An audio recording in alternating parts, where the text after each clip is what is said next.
Welcome to Penrose Learning, where we make understanding easy.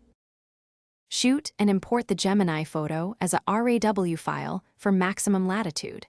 Keep the original RAW to preserve highlight and shadow detail. Back up the RAW copy before editing to prevent accidental loss.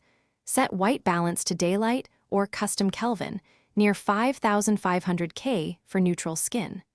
Use local white balance overrides when mixed lighting affects the face. Crop to a 3:2 ratio and use a 50 mm equivalent framing for tight portraits.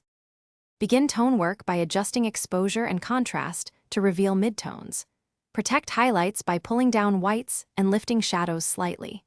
Use a gentle curve to add punch without clipping important detail. Push color grading toward cool cyan midtones and warm skin highlights for Gemini mood.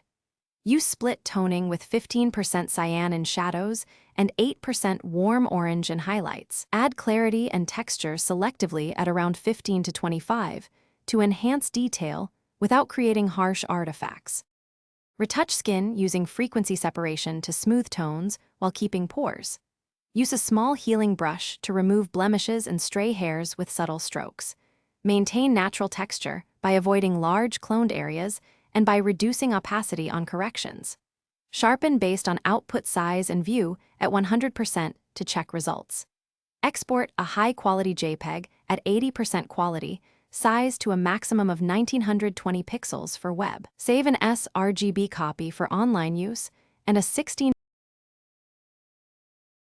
Thanks for watching. If this was helpful, leave a like and consider subscribing. See you next time.